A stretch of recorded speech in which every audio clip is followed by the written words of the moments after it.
Hello, everyone, and welcome to today's LexPoll webinar, evaluating firefighter decontamination practices using a national fire records management system. We're going to be getting started in just a minute or so here. We want to thank our sponsors for today's webinar, ESO. They have been very instrumental in getting today's webinar together, and we appreciate their sponsorship. ESO offers an integrated suite of software products for EMS agencies, fire departments, and hospitals that transform how first responders collect, share, report, and analyze critical information to improve community health and safety. So again, a big thank you to ESO for being here today with us as our sponsor. All right, we've got a really great presentation that we're going to be getting started with here. Send in your questions at any time, but please note we'll be waiting until the last 15 minutes or so of the hour to do the questions. You can see ESO's mission statement up here on the screen. And at this point, I would like to introduce our presenters who are here with us today. Bill Gardner serves as the Senior Director of Fire at ESO. He retired as the fire chief in Leander, Texas in 2019 after starting his firefighting career in 1985. Throughout his career, Bill worked across various fire, emergency management, and emergency medical services departments. He earned recognition twice as Paramedic of the Year in 1999 and 2001 by Austin Travis Company EMS. Bill received a nomination for the Fire Chief of the Year from the International Association of Fire Chiefs, was named Central Texas Firefighter of the Year, and served as the president of the Texas State Firefighters and Fire Marshals Association. We also have Antonio Fernandez joining us here today, and Antonio is ESO's principal research scientist. He has over 20 years of experience as a certified EMS provider. He became an EMT in 2003 and achieved national certification as a paramedic in 2005.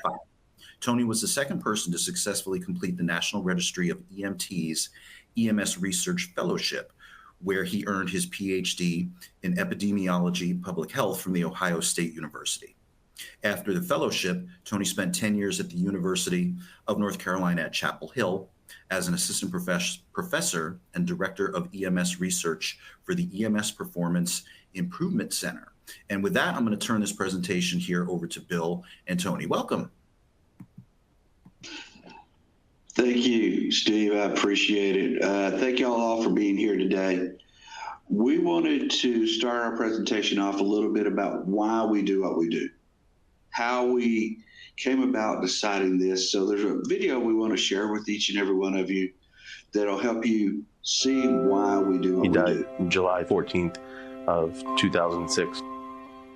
At the time, we weren't actually sure that it was related to 9/11. My father was one of the first firefighters to die after 9/11 due to 9/11 related illness. Unfortunately, cancer for firefighters is way too often occurring. Recently, this year alone, I've lost 3 friends to cancer. What are you doing following that exposure? What are you doing to decon and protect yourself? Are we cleaning ourselves after we get our gear off immediately? We took that report and did a comparison of how well are we doing. There were 31,000, firefighter responses in this study.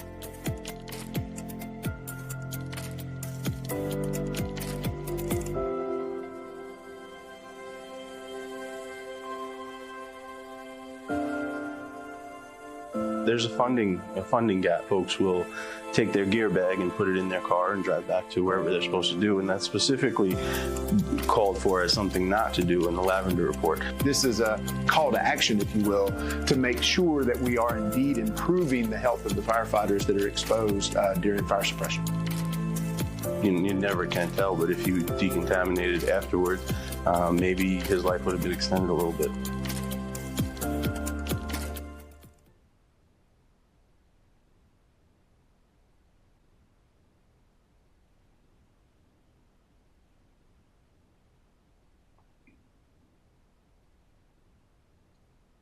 Well, thanks all. Tony, go ahead. Yeah, and thank you. And I hope everyone took something from that video. This is really why we're here and why we wanted to dive into this study. A little about what we'll talk about today as the video queued up. We're going to discuss the importance of on-scene decontamination practices after personal exposures during a working fire. We're going to talk about some of the best practices for fire personnel decontamination, and we're going to discuss adherence to these guidelines, how folks are doing it, and how many are doing it, and how many are appropriately documenting it. And then we're going to talk a little bit about the relationship between fire personnel demographics, incident characteristics, and performance of these on-scene decontamination practices. So, as you saw in that video, this is not something that we just made up. Unfortunately, cancer is a serious issue that leads to increased mortality among firefighters. You can see this was a paper that was recently published that just looks at an overview of the epidemiology of cancer among firefighters. And as we move forward through this paper, we'll see that some of their results supported that there's a significant increase in the incidence of cancer, specifically things like rectal, prostate, bladder, and testicular cancer, as well as mesotheliomas and malignant melanomas in firefighters. And that's when you compare them to the general population.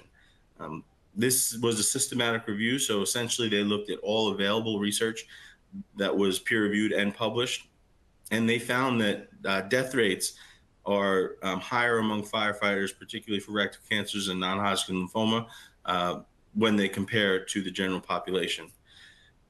This was not the only thing that triggered this. As you can see here, this is from the Centers for Disease Control, the National Institute of Occupational Health and Safety, and they specifically call out cancer as the leading cause of death among firefighters. And that to some folks who aren't in the field, right? If you think about all the dangers that firefighters face as they're going into a working fire, as they're trying to do fire suppression and rescue those folks who are unfortunately stuck in working fires, cancer is the one that is not the immediate threat, but it does catch up with them eventually, and it became the leading cause of death recently. So what do we know, right? We know for sure that field decontamination of skin, as well as appropriate use of PPE, is an incredibly important and effective step in protecting firefighter personnel's health and safety. So we know this to be true. And this is supported by the Lavender Report, which was developed by the National Association of Fire Chiefs and the National Volunteers Firefighters. And I'm going to pass this over to Chief Gardner to talk a little bit about the Lavender Report and why this document is so important. Absolutely. Thank you, David. One of the things that we know that when we went through this process was we were finding data related to a continuous ongoing threat with the firefighters and the impacts from the exposure and cancer related causes. We knew and had been a longstanding tradition with firefighters that, unfortunately, that it was an accepted practice that you may make it to retirement, but if you made it to retirement, you didn't get years past that. And if all of those things were related back to cancer and were related back to our exposures, and we knew those things, and it didn't have to be that way. One of the things that happened during the study in looking at the ability for how do we prevent this, how do we decrease this, was from the Lavender Report. And the Lavender Report, as Tony mentioned, was a joint effort between the International Association of Fire Chiefs, the International Association of Firefighters, and the National Volunteer Fire Council coming together to go, we have to do better. And we started looking at what can we do? What is it that prevents this? Because we found through the studies that the cancer was an absorption-based entry into the body. And so we started looking at what are the best practices? What are the things that we can do to stop getting these exposures? And we'll walk through those real quick. Most of you have seen the Lavender Report. Most of you have been around the Lavender Report. And still, all of us see between the videos, the magazines, and the training items that we see that we still struggle to make sure we hit all these points. So the best practice, number one, is full protective equipment, especially including SCBA.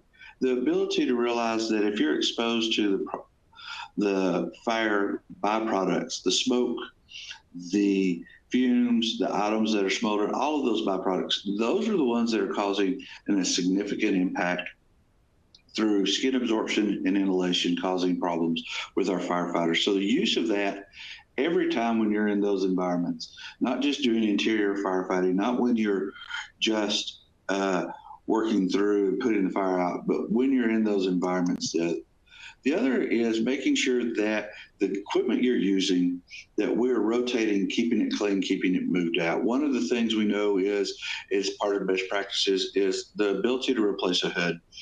One of the things that we see with the hoods and with some of the new standards coming out with hoods, new designs being released, I've seen 2 or 3 new designs in the past week and a half coming to market around the hood and hood design, is the hood is collection of the byproducts of smoke and the fire. And it's collecting that and it's holding that against our skin. It's holding that while it has a thermal protection and it has a moisture barrier piece that helps to separate those in the hood, in certain hood types. The ability to keep that hood clean prevents those byproducts from being contacted with our skin during that. It decreases the length of time that the contaminant is next to our skin, which then decreases the ability in the process of absorption of those products into our skin. The other part is best practice number 3. Get the stuff off of us quicker. The ability for time and absorption are related to how long we have the byproducts, the products on us, and how quickly we can get those off. We know that we're going to have issues related to how we deal with and how we see in a fire. We know those things are going to happen. We're going to have products that are going to fall on us. We're going to have products that are getting in our way. We're going to have those things when we're pulling the ceiling, when we're doing overhaul. All those things are going to get on us. The ability to quickly rinse them off and get those products off of us and then separate the gear from us as firefighters by bagging it, keeping it separate, because that gear is still going to be off-gassing where it absorbed materials from the fire, where it may have changes in the material itself, the coatings of the materials that have been heated up. All of those are going to off-gas. All of those need to be kept away from the firefighters. The other part is wipe down areas as soon as you can. One of the things is make sure when you're wiping down the areas as soon as you can, you use an appropriate wipe. Early on, there was a lot of discussion about different types of wipes, different things. Use a wipe and a product that's designed for this. I know some agencies years ago said, hey, we're just going to carry some of these baby wipes. We're going to carry some things like that. Those aren't designed the same way. They have oils that don't necessarily remove all the products. Get something that's designed out there. Get something that's going to protect and add to remove those products. Make sure you quickly go and get your neck. A lot of blood flow, a lot of connection, easy absorption through the skin, through that. Your face, your arms, your hands, and ability to get all of those exposed areas that you've had during the fire scene. And then change your clothes. Get out of those uniforms. Get out of the things that you were wearing while you were doing that firefighting. The best practice is to get out of those clothes as soon as possible. If you have the ability and your organization is capable of carrying extra clothes, that's great. A lot of organizations aren't. A lot of those don't have a design of the fleet, design of the capabilities to which to allow people to have those rooms to change, or that access to change outside of the stations. As soon as you get back, start your cleaning process of yourself, and then go ahead and start your cleaning process with your truck. Get yourself clean. Get your clothes changed. Get in the shower. Get those items washed off of you. Get clean. Get ready. And then go back in and start cleaning your equipment in an area that's outside of your apparatus. That way you don't get continuous cross-contamination. That way you don't continue to have the ability of those things. Make sure you mask, make sure you filter, use some type of respiratory filter while you're pulling that gear out and cleaning that, and keep that equipment cleaned and ready for use again. But do it in a well-ventilated, well-supported area. Also remember, wipe and clean all of your equipment. One of the things that we're seeing in apparatus types, besides just your cleaning of your SCBA mask, is the mask, the straps, the backpack. What are you doing about cleaning the seats in the truck when you have the ability getting in and out of that? Do you have a clean cab concept? Do the air packs not go back into the cab?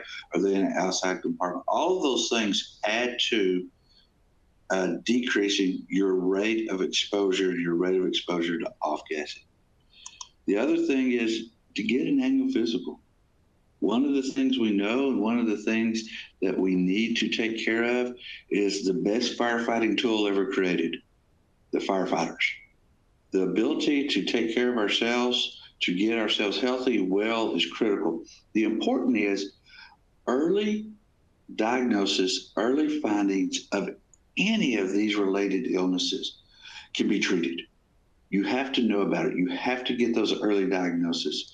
You have to get those treated. And the only way to do that is working with and getting a firefighter physical. Getting a good physical is great. You have to remember the ability to look at body scans, the ability to get appropriate lab work, and the ability to get those things completed and done. This is the one that always seems to create a little bit of discussion, concerns. People get a little bit upset about, but stop smoking, stop the vaping, put it down.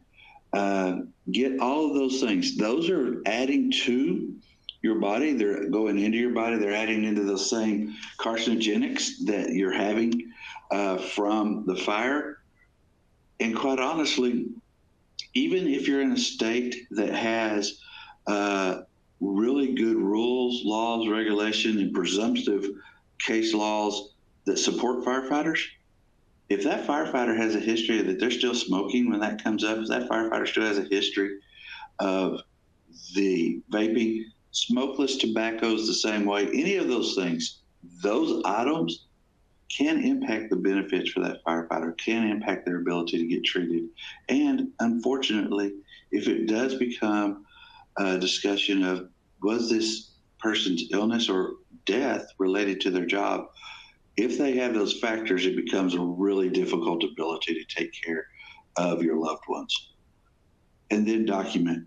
One of the things that I've heard time and time again is, well, if we document it, we'll get in trouble for it. This isn't a punishment thing. This is a documenting of a record that you had this event. You have to remember, you need to tie that documentation back to an incident. Easiest way to do that is document it when you're tied to the incident, take care of all of it, but document yourself, take care of all of those things. Show you went to that incident, this is what was burning, this is what we did, and document this was what we did for decon best practices. Take care of yourself, take care of that documentation so you can show those things. Again, it may not be a single event, it may be events over years. It may not be where you're at a point where you're having to walk in and go, hey, we need to document this and document that, this exposure happened at this fire and I need a report of injury. Remember, you just have to have a report that you were there, that you were at a fire, this is what was burning, and it was what took place. Support that documentation and can do it continuously. One of the things that we wanted to hit on again is on-scene documentation practices. You're going to see us talk a lot about the on-scene documentation through this study and this research. These are some of the most critical things that can be done to protect you. Also, it's one of the things that is easily overlooked when it's not taken care of. You're going to see some data when we go through here that shows the frequency of how this was done and how it was taken care of during this study. So, Tony, I'll turn it back to you as we go forward here. Thanks, Chief. So what do we know, right? We know that firefighters at increased risk of cancer and increased risk of mortality due to these exposures from working fires. We also know that through the Lavender Report that there are ways to mitigate some of this risk by using appropriate PPE, by using appropriate decontamination techniques and the like. One thing that we don't know, and we didn't know before we went into our study, was how often were these things being done, these decontamination procedures post working fire. And that's one thing that we wanted to do. But as we started to dive into this, we did want to investigate as best we could kind of how are folks doing this and are they doing it. And this was a really important paper that we ran into. This was published in the Journal of Occupational and Environmental Hygiene. And what this paper found was that overall firefighters reported positive attitudes, beliefs, and perceived norms about decontamination, but field decontamination occurred not as much as we would like. As even though firefighters on a large scale, particularly in this study, thought positively and believed in the effectiveness of decontamination, they weren't actually participating in these procedures as much as we would like. But this was self-reported. So what we wanted to do, what had not been done, was to use a large-scale national evaluation of firefighters post-working fire on-scene decontamination practices. That had not been done before. So that's where we wanted to step in and add to the literature. So we published this paper, and the links will be available to you in the Journal of Occupational and Environmental Medicine. And the title of our paper was Evaluating On-Scene Decontamination Practices Using a National Fire Record Management System. Now, the objective of our study, like we said, we wanted to use a large national data set where folks are actually documenting what happened at the fire incident, to also take a look at what related decontamination procedures are being done on scene.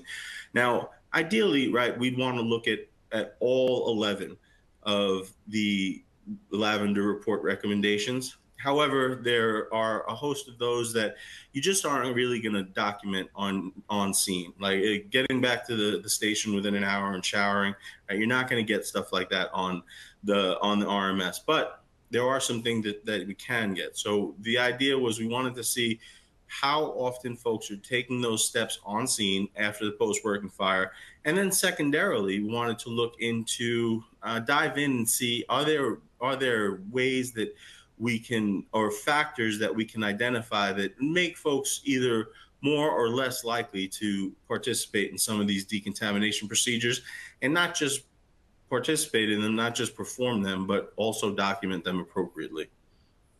So we looked at all of the procedures on scene, and then we looked at some of the best practices. So this was a retrospective observational study. And what we did was we looked at all working fires in the ESO data set that were recorded as a 111 incident type. These were with exposure to smoke or products of combustion. So they had to not only be a working fire, but they had to have documented exposures to be included in the study. And we looked at data from calendar year 2021. We excluded records from the analysis if there weren't fire personnel actually linked to the incident. So our primary outcome of the study was documentation of any on-scene documentation procedures among those with a documented exposure. And then secondarily, we wanted to look at, again, just those best practices for on-scene post-working fire documentation, decontamination, along with those who documented any decontamination procedures. So best practices, again, this came from the Lavender Report, and you can see them listed here. This is how they appear in our ESO Fire RMS. So they were wet brush gear with soap. They wanted to use wet wipes on any area, using wet wipes specifically on your neck, face, arms, and exposed areas, and have your gear bag placed outside of the cab. We ran some statistics you'll see here on the bottom to see if there was a statistically significant relationship with some of our results.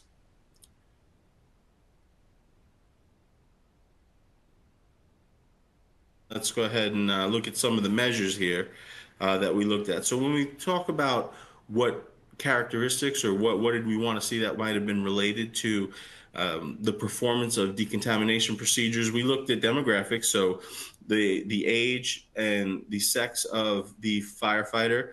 We looked at race and ethnicity, as well as working status. So was the firefighter full-time paid, full-time unpaid, part-time, and so on. We looked at ranks, so chief, firefighters, engineers, officers, and then we looked at tenure. So, and we categorized those from less than 1 year, 1 to 4, 5 to 9, 10 to 14, 15 to 19, and greater than or equal to 20.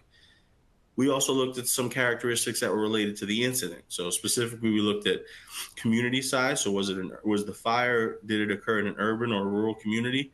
And did it happen in the incident in the daytime or evening or night? And for here, we calculated some univariate odds ratios to look at the measure of effect. So let's take a look at how our study broke down here. So we started off with about 15,000 unique working fire incidents from 655 agencies. We did lose some because they didn't have any fire personnel linked to the call. So we lost about 5,000 from 74 agencies, which left us with a study population of about 10,000 unique working fire incidents from almost 600 agencies. And that included 31,000 firefighters or fire personnel. Now, again, as we move down this flow chart, I just want to emphasize here, we looked at working fires where folks said that they had an exposure to be included. So these were all working fires, and we only had 8% that documented any exposure.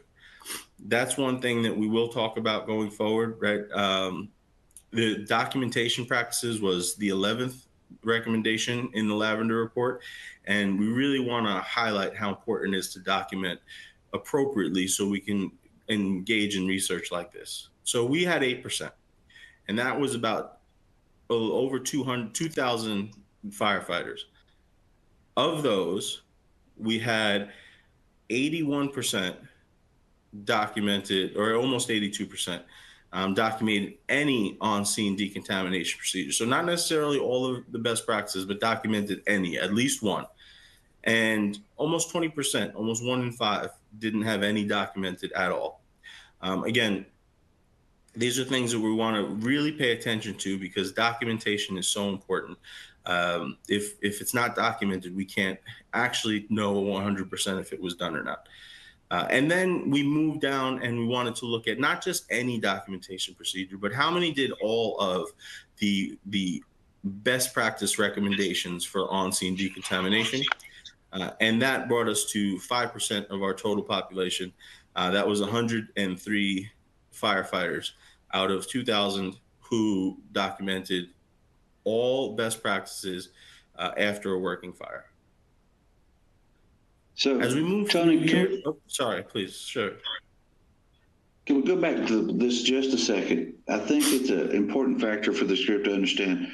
One of the things that made this study unique was, one, we only dealt with reported structure fires.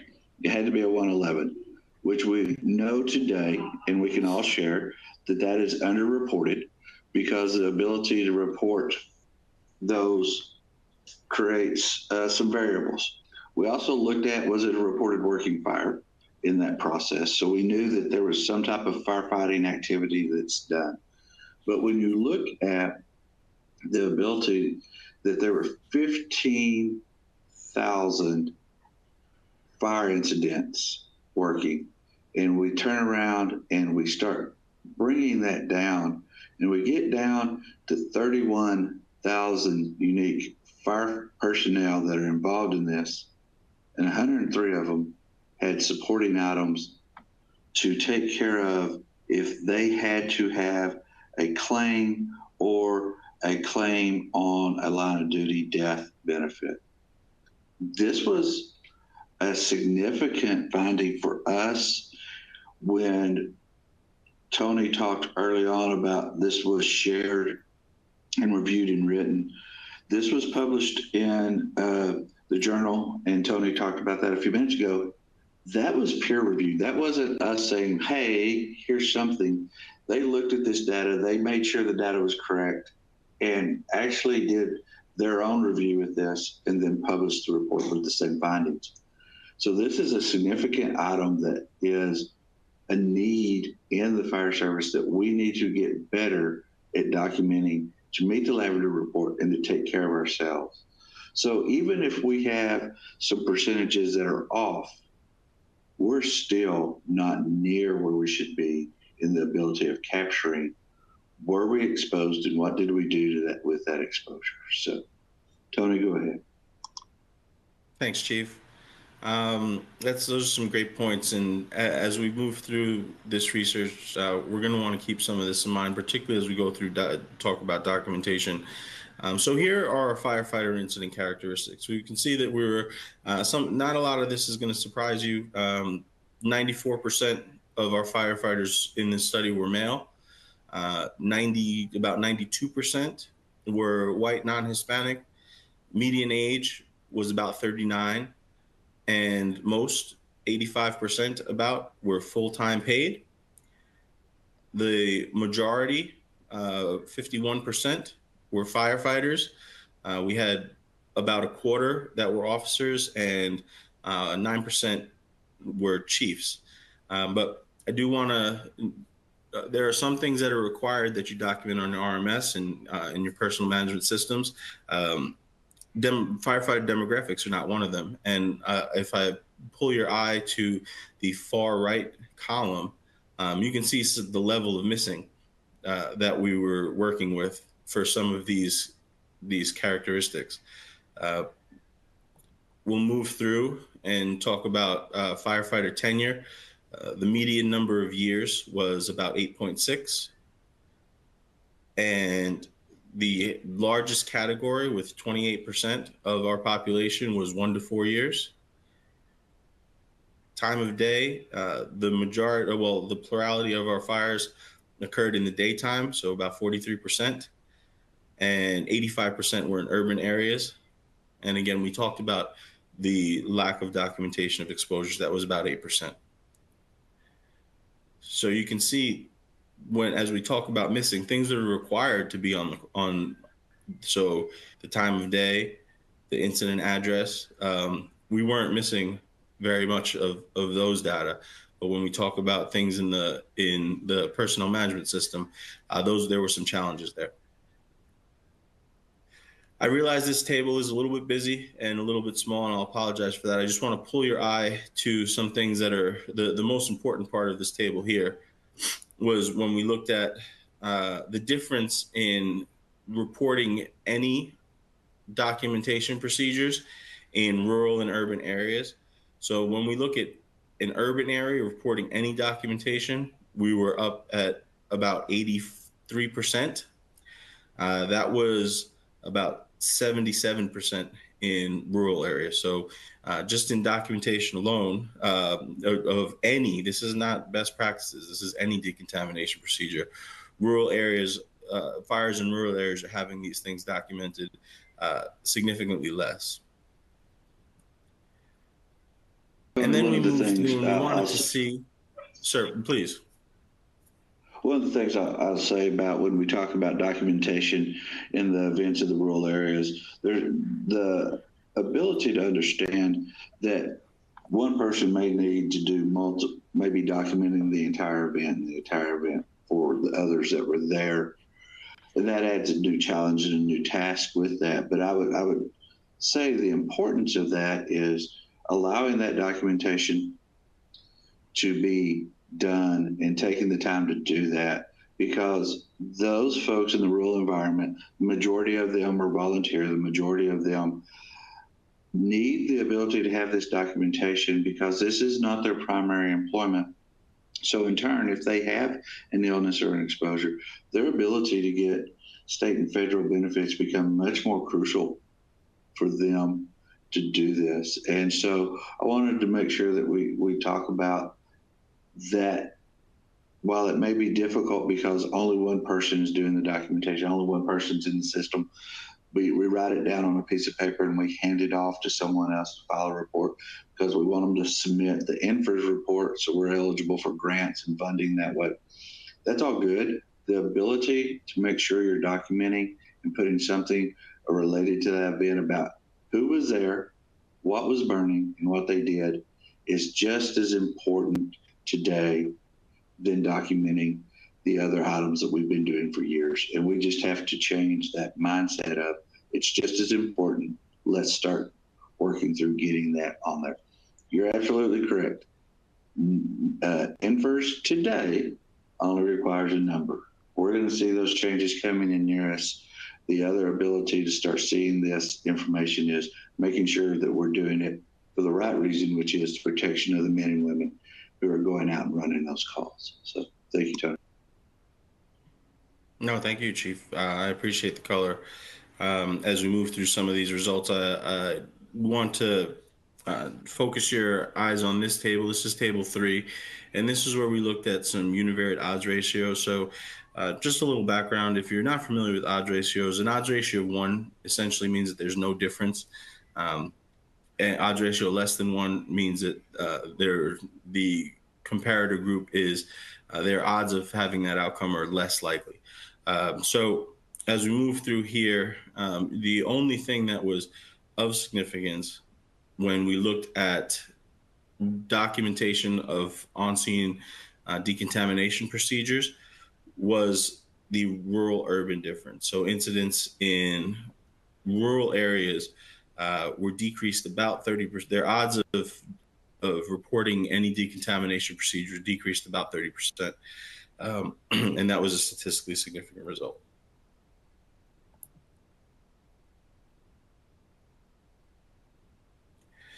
So now let's dive into when a procedure, a decontamination procedure was performed, which ones were actually selected, right? So you can see 64% when at least one was performed, 65% almost indicated that they cleaned their neck, face, arms, and exposed areas with wet wipes, about 65% of the time.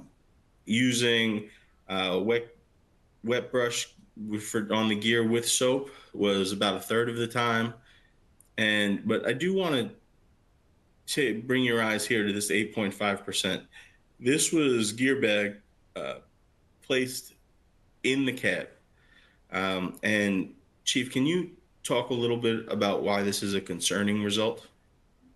Absolutely. One of the things we know and that we're learning more about every day is the current items surrounding our protective equipment. There's two things with it. One is once we've been exposed to the absorption of those products from the fire, from the smoke, they're in the gear.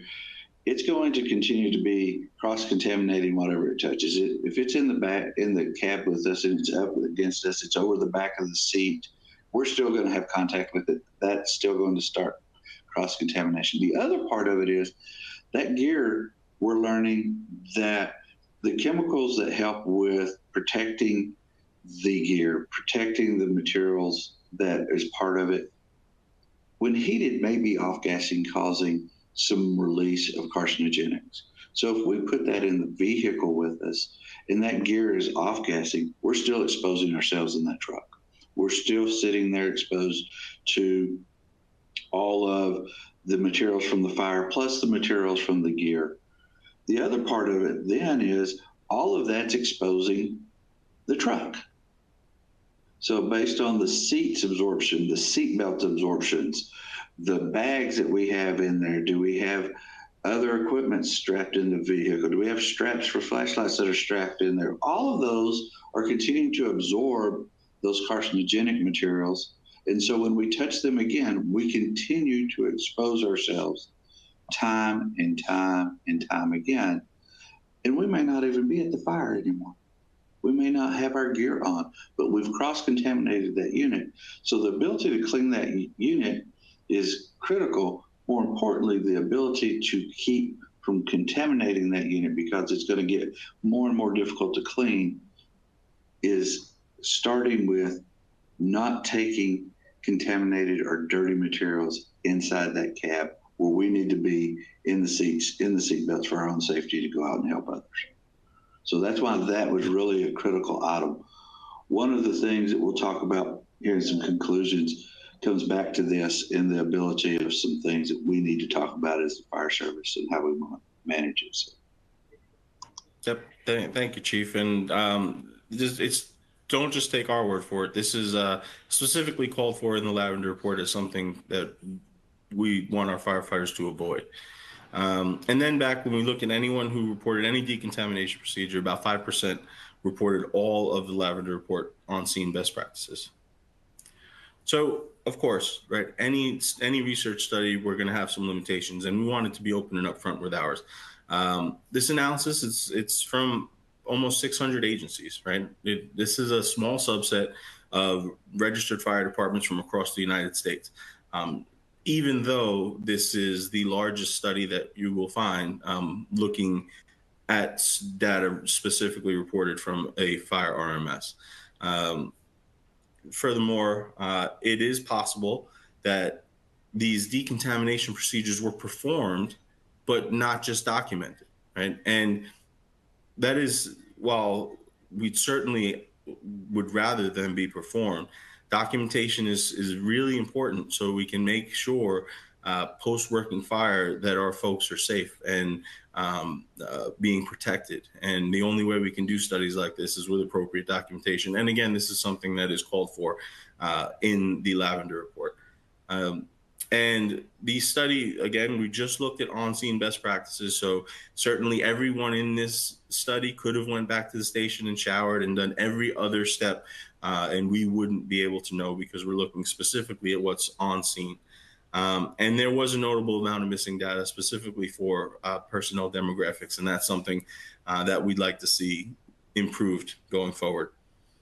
So in conclusion, the fire personnel may not be taking all necessary and recommended steps to reduce carcinogenic exposure after a working fire. Fire personnel in rural areas may be at even greater risk when we compare those to fires in urban areas. Leadership in the fire personnel, we ask that they continue to emphasize the need for complete and accurate documentation of exposure and decontamination procedures, and documentation of fire personnel demographics should be encouraged. One of the things in the conclusion that we've gathered since we've done this and started looking, there was such a concern during some of the surrounding with the decontamination process in the rural environment. We started having some discussions and some of the things that we're indicating. We all are going to face some items with PPE over the next couple of years as we change that out. The rural environment today is already struggling because they don't have the ability to necessarily change out some gear and change out the pieces with that. The study showed that if you're doing wet wipes and you're getting your neck, your face, your hands, your arms, you're getting to a shower quickly, you're getting 70 to 80% of what you should be doing. Now, it's not 100% and it's not going to be there, but they have a struggle with the ability to get the gear clean. They struggle in the rural environment to get the gear traded out. They're struggling in those environments. And one of the things that Dr. Myers talks about in the video is a call for an action. It is time for us as the fire service to call for the ability to really start focusing and spending some more time on how do we get additional funding into those areas for cleaning of gear, replacement of gear, second sets of gear. How do we do that across the country? How do we do that in this time? So we are sharing this information. Tony and I are open to share this information wherever we can, whoever wants to. But we as the fire service have to start standing up for ourselves saying we need assistance in solving this gear issue across the country. So, Tony, you ready to go on, bud? Absolutely. Thank you, Chief. And thank you all for your patience while I had a little coughing fit towards the end of that slide. So there are a couple questions. So I will. One of the next step that we were going to do is we get a lot of questions about how we're supposed to document in this RMS. A lot of folks are wondering, well, I want to document appropriately, but I'm having trouble figuring that out. So, Chief, I will leave this up to you. Do you think we should run through this, or is it time to take some questions? Let me just run through this real quick. We get asked this all the time. What we're showing here, this is how we document decontamination process. It's tied to part of our reporting system. It's part of our free incidents, part of our incident system. It's for free. We don't charge for this, but what we know is firefighters are going to do what firefighters have the ability to do. And so if they're documenting a fire incident, they should be able to document the exposure right then. So this is part of our system where they do that. We're working through, if y'all are aware of the National Firefighter Registry, they just put out the ability for firefighters to obtain their unique identifiers. We'll be integrating the unique identifier number into our system, so when they're reporting, we're going to be sending that to the registry for them. It's a few clicks. You pick the people, you go into it, you go, this is what I was exposed to. Was it smoke? Was it gases? Was it foams? What type of foam? Was it wetting agents? What was I exposed to? This is what I did to get rid of it, how I cleaned myself up, and then it's done. That becomes part of that record. It becomes part of your record, and it's taken and goes through. If you have an exposure where you had gear that was separated, broken, it's easy to identify that, and it's also part of the reporting system that goes forward. And then it goes into your personnel file that's part of our system, and you have that not for just today, but even if your file gets deactivated when you retire, it's part of that system that you can go back through. So yeah, we've got some questions that I'd like to get into. Tony, I'm just going to take the first one. We've got a question in here about, we know that the contaminants with Class A burning at live fire events. What level of contaminants are present with Class B burning using propane or natural gas? And that's a great question. One of the things we know is, and I owned a training field for years, went through the process of that. One of the things we know is when the gas is burning, it's burning at a much cleaner atmosphere. It's just never a complete burn. It's never a pure, complete burn. So what you're getting is you're still getting, even in those environments, because you have improper burn, you have the gases creating, breaking down, and the smoke itself has the same smoke that you would get off of a type A, because that breakdown still has smoke that has carbon, it has sulfur, it has other parts of the smoke environment. And the piece of it is it's going into the gear, it's absorbing into the gear. Is it better than some of the Class A materials that we've burned over the years? Yes, absolutely. Is it 100% not causing a contamination? No. We'll be burning next week at a large state fire school. I'll be down there, and one of the things that we do with those folks on all those props, even burning those fuels like that, is we have them decon as they're coming off those props. Then we provide a place for them to wash hoods and gloves if they don't have extra, so we can keep them as ability to get as much of a decon when you have 1,000 students on a fire field burning at a time. So we're doing that there. Other questions? Anybody have another question they'd like to put in the box? Yeah, thank you very much for a great presentation, Bill and Tony. We do have a couple more questions here, everybody, and so send them in using that Q&A box that you can see on your console there at the bottom of your screen. And let's see, the next question here for you is as follows. What triggered this particular research topic to be the one that ESO addressed? Thanks, and I'll start here. So I think I was lucky enough to come to ESO in the late right before the COVID pandemic, and Chief Gardner and I got to talking about the need for research in EMS. I research in fire. I've traditionally been an EMS researcher. I'm a paramedic. But as you did see from that video, my father was a firefighter in the FDNY. And because of 9/11 and the illnesses that he had to deal with post 9/11, and some of the things that Chief Gardner had experienced in his career and with his colleagues, we determined that this was infinitely important, and we wanted to dive into it. And we had the data. No one else had done something on this scale before, and we thought that we could and we should. And that's kind of what spurred this. Chief, does that ring true for you? It does. The part of it was we didn't have answers, and ESO, we're very blessed to have a significant number of our customers that agree to allow us to de-identify it, so we don't know the exact agency or a person's exact name, and use that to do studies with different items. And there'd never been a large study. There had been a lot of discussion about what we were getting in the retrospect of the cancer, and we're getting better with the registry. And we needed to answer some of these questions about how good we were doing with the information we provided. The other part with that was we needed to get better at fire service research and do peer-reviewed studies. Every vendor out there is going to post a whole web page full of white papers. Everybody out there is going to post a whole bunch of materials. The value comes when you send it off to other scientists, other researchers, and they go through that, and they go through and they come to the same results you did. And this was an item that was so personal to me, personal to Tony, that we wanted others besides just here to look at it. And we were fortunate enough that they looked at it and they thought it was good enough that they wanted it published.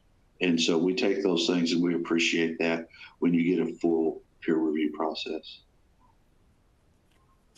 Okay, thank you. Next question here. Let's see. How does ESO plan to use this research in their software solutions? Oh, that's a me question. That is one of the things you saw. We've already started going through and making sure that it's easier to document what you got exposed to. It's easier to document those things. Another part of it is in our personnel management, we started expanding the ability to document and track your ongoing physicals. So you have the ability to track that through the system. And we're talking to some folks out there in the industry. There's some folks that do great physicals. They do great data. Putting that data together so we can take their information, put it into your personnel, and then start combining that data, not just today, but what's it look like 10 years from now? How do we start putting this together? Because we're talking about cancer from exposures, but, you know, we look at this and we've had studies, and, you know, I sat on a great panel at the iChiefs Tech Summit last year where we had a lot of this discussion about health and wellness. The ability to look at how many times that we were at a fire, we're able to capture temperatures better at that fire. And we've got a person that has cardiovascular disease. Is there truly the connection that we can make that the heat associated with blood flow and coagulation then in turn increases that? And maybe that's a factor also, but we don't have enough data yet. And those are some of the things that we're looking at down the road. Okay, thank you. Next question, moving along here. What was the most remarkable finding from this study? So yeah, I'll start there. I think that there's a couple things. I think it was a surprise to me that there was as big a difference between the performance of decontamination procedures and documentation in rural areas. I did anticipate that there would be some difference, but this was pretty stark. And just the number of folks who did not document any on-scene decontamination procedures, best practices, that's where we'd like to be. That's where we want everyone to get. And I did go into this figuring that we'd need to do some work there. But just the documentation of anything on scene was certainly lower than we like. And again, we can talk about and debate, is it a documentation thing or is it a not being performed problem? But either way, those are problems that we certainly want to dive into and see if we can't improve. We can certainly work to improve documentation habits, and hopefully we can work to improve performance of decontamination, because the goal, right? The goal is to keep our firefighters safe and healthy so they can live long, healthy lives with their families. And hopefully this at least can put a spotlight on the topic and get us a little bit closer to that goal. Okay. Next question here. What future challenges do you anticipate for on-scene decontamination, and how can departments prepare for them? I think the challenge we have, one is we're struggling to document in today's world, Steve. And I think the challenges we have is what's burning is changing more rapidly than we can figure out how to put it out. When you look at lithium-ion batteries, you look at CNG, you look at hydrogen-propelled vehicles, you look at all of these things that when they burn at a different heat, they burn consistently. The chemical reaction in their burning is off anything we've ever seen. You know, when a lithium-ion battery can heat a room and get to flashover within, you know, a complete flashover of a standard size living room within, you know, less than 2 minutes, we're going to be facing exposure of things that we've never had. The exposure from those products are going to be, when heated and mixed with others, the gases we're getting today and that we're having to determine, we're still trying to figure out. We're still working with chemists and scientists to figure out exactly what all that's going to be. So I think that's our big fear in the future, is we're going to be exposed to things that we've never been exposed to. So the habits we create today are going to be even more critical about how we decontaminate in the future, because it may change from just soap and water to another deactivating agent like what we've had to use in hazmat before. So I think that's the changes that are coming, is we're going to be exposed to more. There's going to be more exposure to our trucks, and it's just going to be a really significant impact. Okay. Got time to squeeze another one in here before we wrap up. So question is, how would information be found if a firefighter is incapacitated or dies without identifier number available to be located? For example, a family or an attorney. One of the things is they have to go back to the organization where the firefighter was, go back in and look at, was this firefighter at this organization? How long were they at this organization? What calls did they go on? And they've got to go back to that organization and ask for those records and those details. And that's where it starts, is the documentation is critical to help take care of those people when they get to that point. So that's where they need to go back to, is the organizations. Yeah, and just to piggyback off that, that is not something that we could do in our ESO data set at this point, particularly because we don't have those linkages to further on down the line.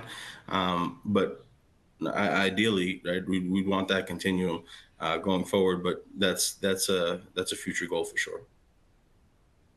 Okay. Well, unfortunately, we're out of time here. We've reached the end of our hour, but Bill and Tony, I want to thank you for joining us today and for a great presentation. Thank you so much. Thanks for the opportunity. Thank you all. Everyone be safe. Yes, everyone be safe. Thanks to our sponsors, ESO, for sponsoring us today.